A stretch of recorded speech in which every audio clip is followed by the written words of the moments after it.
बेटा, मैं तुम दोनों को जायदाद से बेदखल करती हूँ। बेटा, मुझे बहुत तेज़ बुखार है। तुम्हारा आना तो संभव ना हो सकेगा, पर अगर तुम अपने दोस्त सुशील को फ़ोन कर दो, जो कि बड़े अस्पताल में डॉक्टर है, तो मुझे बहुत सहारा हो जाएगा। मेरी हिम्मत खड़े होने की भी नहीं हो रही है। कांता जी ने कांपती आवाज़ में अपने बेटे रोहन से कहा, माँ, तुम भी गजब करती हो। कितना कहा था कि गांव की सब ज़मीन जायदाद बेचकर मेरे साथ शहर आ जाओ, लेकिन तुम्हें तो किसी की सुनना ही नहीं है। पर बेटा, तू तो जानता है, पूरा जीवन यहाँ अपनों के बीच गुजारा है। तेरे शहर में मुझे कोई पहचानने वाला नहीं, कोई बात करने वाला नहीं। एक एक पल मेरा पहाड़ जैसा गुजरता। यहाँ तो मेरे सभी अपने हैं। अच्छा माँ, ठीक है, अभी मैं एक बहुत ज़रूरी मीटिंग में हूँ। जैसे ही फुर्सत मिलती है सुशील को फ़ोन कर दूँगा। तब तक आप अपना ख्याल रखिएगा। या फिर आप छोटी को क्यों नहीं बुला लेती? 2 घंटे की दूरी पर ही तो है। वो 1-2 दिन आकर घर भी संभाल लेगी और आपका ख्याल भी रख लेगी। मैं आने की कोशिश ज़रूर करता, पर माँ, आप बुरा मत मानना, मेरी मजबूरी है। अभी मुझे ऑफिस से छुट्टी नहीं मिलेगी। आप समझने की कोशिश कीजिए। रोहन ने अपनी लाचारी माँ को बताई। जितनी देर रोहन ने ये सब बातें करने में लगा दी, उतनी देर में तो वह सुशील को फ़ोन कर भी देता। रोहन से सलाह लेने के लिए तो कांता जी ने फ़ोन नहीं किया था। वो तो बस इतना चाहती थी कि वो अपने दोस्त को फ़ोन कर दे, पर शायद उसे यह डर था कि कहीं ऐसा ना हो माँ अपनी सेवा करवाने के लिए उसे गांव बुला ले, जो कि वह बिल्कुल नहीं चाहता था। अपनी ज़िंदगी में कांता जी ने बहुत उतार चढ़ाव देखे थे। ज़िंदगी की पाठशाला में आज उन्हें यह सीख मिली थी कि अगर अपना शरीर साथ ना दे तो कोई सगा नहीं होता, चाहे वो अपना बेटा ही क्यों ना हो। न चाहते हुए भी कांता जी ने छोटी के ससुराल फ़ोन लगाया। मम्मी, आपकी हालत ऐसी देखकर मुझे आपकी बेटी होने पर गुस्सा आ रहा है। मैं क्या करूं? मेरी सासू माँ की तबीयत खराब है। यहाँ उनकी देखरेख करने वाला कोई नहीं। एक क्षण के लिए भी मैं उन्हें अकेला नहीं छोड़ सकती। हाँ, एक रास्ता ज़रूर निकाल सकती हूँ। आप कुछ दिनों के लिए मेरे पास आ जाएं तो सासू माँ के साथ साथ आपकी भी देखभाल हो जाएगी। पर बेटा, तुम तो जानती ही हो, समधन जी को मेरा वहाँ रहना अच्छा नहीं लगता। दुखी होते हुए कांता जी ने कहा, आप भैया से बात क्यों नहीं करती? हो सकता है वो कुछ दिनों के लिए आपके पास आ जाएं। दोनों बच्चों से मिन्नतें करने में कांता जी की बची खुची हिम्मत जवाब दे चुकी थी। अब तो बुखार के कारण उन पर बेहोशी छाने लगी थी। उम्र के इस पड़ाव में जब किसी को उनकी शायद ज़रूरत नहीं थी, इसीलिए उनके बुखार को भी गंभीरता से नहीं लिया जा रहा था। मन ही मन कांता जी सोच रही थी कि क्या ये वही बच्चे हैं जिनके पालन पोषण करने में कभी उन्होंने अपना सुख रत्ती भर नहीं देखा। 30 साल की थी जब जीवन साथी ने साथ छोड़ दिया था। जमाने के साथ लड़कर संघर्ष करके अपनी अकेले के दम पर दोनों बच्चों का भरण पोषण किया था उन्होंने। जहाँ एक और उनका बेटा बड़ा ऑफिसर बन गया था, वहीं बेटी के अच्छे संपन्न घर में हाथ पीले करके वो अपनी जिम्मेदारियां से मुक्त हो चुकी थीं। अब ज़्यादा देर न लगाते हुए कांता जी ने तुरंत एम्बुलेंस को फ़ोन लगाया और अकेले ही अस्पताल जाने का निर्णय लिया। उनकी बीमारी की खबर आशा ने पूरे मोहल्ले में बता दी थी। आशा अपने पति के द्वारा छोड़ी हुई मजबूर स्त्री थी। घर घर काम करके वह अपना और अपने 2 छोटे छोटे बच्चों का पेट पाल रही थी। जल्दी जल्दी आशा ने कांता जी की ज़रूरत के कपड़े, ब्रश, नहाने का साबुन इत्यादि जहाँ तक वो सोच सकती थी एक बैग में रख दिया था। कांता जी को इतनी तेज़ बुखार चढ़ा था कि वह बुखार के कारण काँप रही थीं। जैसे ही एम्बुलेंस आई, आशा के भरोसे अपना घर सौंपकर कांता जी अस्पताल चली गईं। बेहोशी की हालत में भी उन्होंने एम्बुलेंस में आए कर्मचारी को डॉक्टर सुशील के बारे में बता दिया था। इसीलिए अस्पताल में भर्ती होने के लिए उन्हें ज़्यादा परेशानी का सामना नहीं करना पड़ा। डॉक्टर सुशील की मदद से उन्हें सही चिकित्सीय परामर्श मिल गया था। खून की जांच की रिपोर्ट आने पर पता चला था कि उन्हें डेंगू हो गया है, जिसकी वजह से उनके प्लेटलेट्स काउंट कम हो गए थे।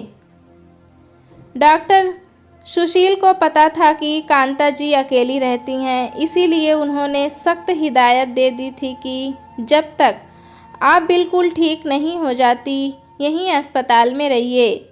रोज़ सुबह आशा कांता जी के लिए खाना बनाकर ले आती, साथ में बाज़ार से फल भी ले आती।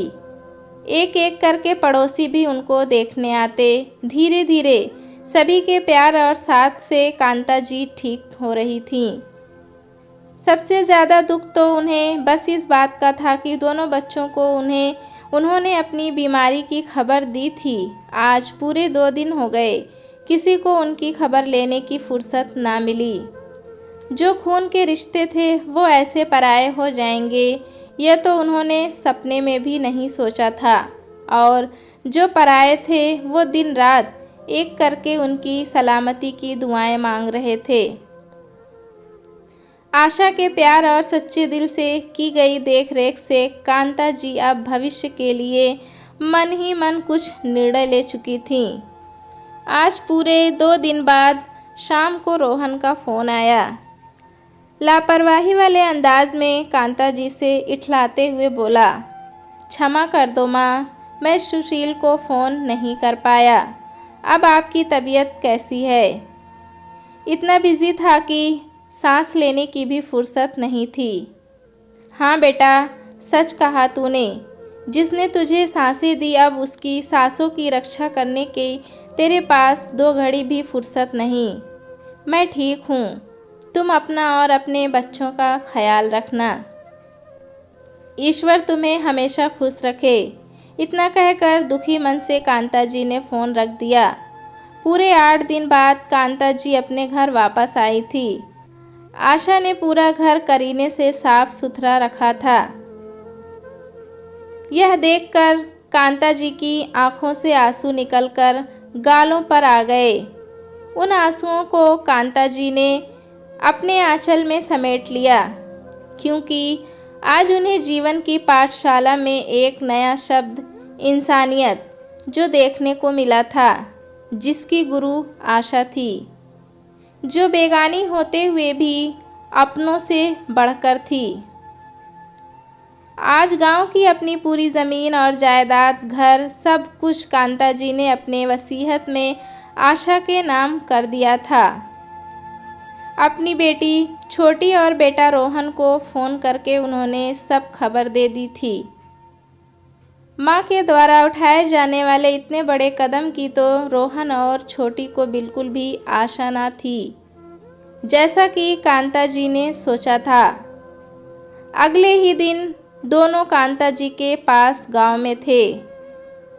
आपके इतने बड़े कदम उठाने की वजह जान सकता हूँ माँ? अधिकार जताते हुए रोहन ने पूछा। छोटी भी कहाँ पीछे हटने वाली थी। माँ, क्या मैं मर गई थी आपके लिए, जो सब कुछ आपने आशा के नाम कर दिया? कांता जी भी बिना विचलित हुए बोली, मैं भी हाई मांस की बनी इंसान हूँ। इंसानों को और इंसानियत को पहचानना मुझे अच्छी तरह आता है। जब तुम्हारे पापा मुझे छोड़कर गए थे, तब मेरी इतनी उम्र थी कि मैं आसानी से अपनी ज़िंदगी में आगे बढ़ सकती थी।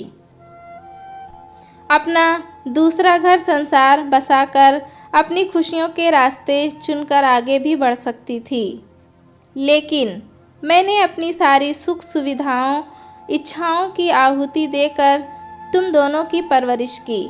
लेकिन तुम दोनों की आंखों पर अपने सुख की इतनी गहरी धुंध छा गई थी कि जिसमें माँ के प्रति तुम्हारा कोई कर्तव्य और दायित्व ही नहीं रह गया। जब मेरी तबीयत खराब हुई, मैंने तुम दोनों को बारी बारी से खबर दी। पूरे 8 दिन अस्पताल में ज़िंदगी और मौत से लड़ती रही। डेंगू हो गया था मुझे, पर तुम दोनों में से किसी ने भी मेरी एक बार खबर लेने की कोशिश ना की। छोटी तू जो बड़ा दम भर रही है, अब वसीयत की खबर सुनकर कैसे एक पैर पर दौड़ी चली आई।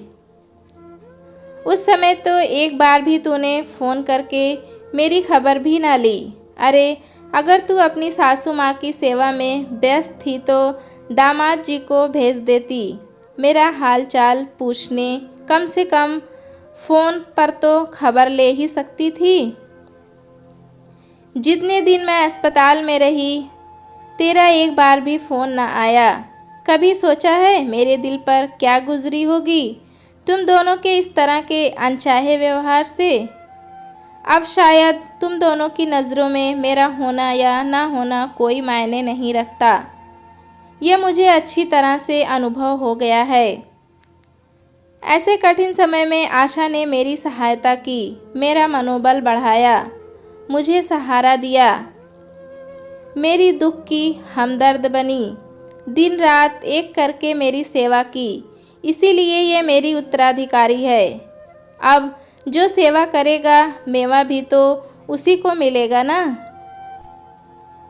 तुम दोनों बाद में उसे परेशान ना करो।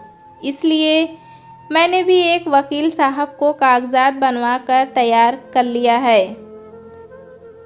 रोहन और छोटी को बहुत शर्मिंदगी महसूस हुई। अब उनके पास पछतावा के सिवा कुछ भी ना था।